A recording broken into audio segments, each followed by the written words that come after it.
साथियों नमस्कार। विद्या संकल्प चैनल में आप लोग का स्वागत है। देखिए हम लोग 1000 GK GS static GK GS को लेकर चल रहे हैं किससे, वर्ल्ड ज्योग्राफी से, यानी विश्व भूगोल से। आज चैप्टर नंबर दूसरा है। चैप्टर नंबर दूसरा में सौर मंडल के बारे में देखेंगे, सोलर सिस्टम के बारे में। आइए प्रारंभ करते हैं। पहला प्रश्न है, सौर मंडल का केंद्र कौन है? तो सौर मंडल का केंद्र कौन है? सूर्य है। सूर्य सौर मंडल का केंद्र है और सभी ग्रह उसके परिक्रमा करते हैं सूर्य के। अगला प्रश्न है, सौर मंडल में कुल कितने ग्रह हैं? तो कुल ग्रह हैं 8। वर्तमान में सौर मंडल में कितने ग्रह हैं? 8 हैं। आगे है, सूर्य के सबसे निकट कौन सा ग्रह है? सूर्य के सबसे निकट है बुध। अगला प्रश्न है, सूर्य से सबसे दूर कौन सा ग्रह है? तो वरुण सबसे दूर है। वरुण यानी ऑप्शन बी, नेपच्यून। चलते आगे। अगला प्रश्न है, सौर मंडल का सबसे बड़ा ग्रह कौन सा है? तो सबसे बड़ा ग्रह बृहस्पति है। अगला प्रश्न है, सौर मंडल का सबसे छोटा ग्रह कौन सा है? तो सबसे छोटा ग्रह सौर मंडल का है बुध है। ऑप्शन ए सही है इसका। चलते आगे। अगला प्रश्न है, लाल ग्रह किसे कहते हैं? तो ये लाल ग्रह किसे कहते हैं? मंगल को कहते हैं। देखिए मंगल की सतह पर लौह ऑक्साइड के कारण यह लाल दिखाई देता है। किस चीज के कारण? लौह ऑक्साइड के कारण। चलते अगला प्रश्न है, नीला ग्रह किसे कहते हैं? नीला ग्रह कहते हैं पृथ्वी को। चलते आगे। अगला प्रश्न है, सबसे चमकीला ग्रह कौन सा है? सबसे चमकीला ग्रह है शुक्र ग्रह। नेक्स्ट, पृथ्वी का एकमात्र प्राकृतिक उपग्रह कौन सा है? यह है चंद्रमा।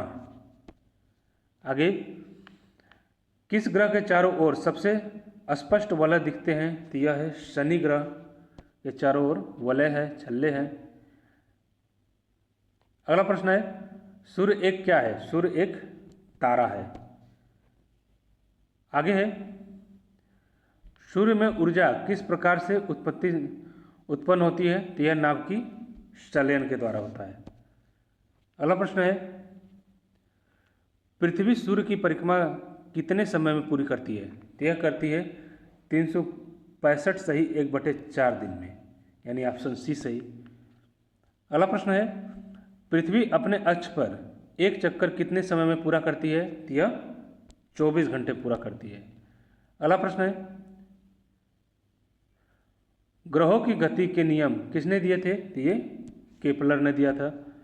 आगे है, प्लूटो को किस श्रेणी में रखा जाता है? प्लूटो को बौना ग्रह के श्रेणी में रखते हैं। अगला प्रश्न है, सबसे गर्म ग्रह कौन सा है? तो अभी जस्ट इसको बताए थे, शुक्र है। आगे, क्षुद्र ग्रह की पट्टी कहाँ स्थित है? यह पट्टी स्थित है मंगल और बृहस्पति के बीच में। अगला प्रश्न है, प्रकाश वर्ष किसकी इकाई है? दूरी की इकाई है। आगे है, सूर्य का प्रकाश पृथ्वी तक पहुंचने में कितना समय लगता है? ये 8 मिनट 20 सेकंड लगता है।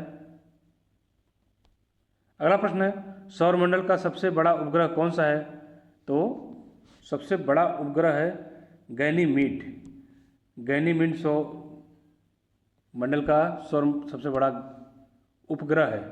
अगला प्रश्न है, मंगल के कितने प्राकृतिक उपग्रह हैं? तो 2 प्राकृतिक उपग्रह हैं किसके? मंगल के। उनका क्या नाम है? फोबोस और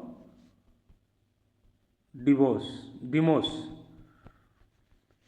यानी मंगल ग्रह के 2 प्राकृतिक उपग्रह हैं। ये पहला है फोबोस, दूसरा है डिमोस। चलते हैं आगे। अगला प्रश्न है, सौर मंडल में सबसे अधिक गुरुत्वाकर्षण वाला ग्रह कौन सा है? यह है बृहस्पति। ये सबसे अधिक यहाँ पर गुरुत्वाकर्षण है। आगे है, सौर मंडल में ये तो हो गया। सौर मंडल के अध्ययन को क्या कहा जाता है? तो सौर मंडल के अध्ययन को कहते हैं खगोल विज्ञान। तो मिलते हैं अगले वीडियो में अगले चैप्टर के साथ।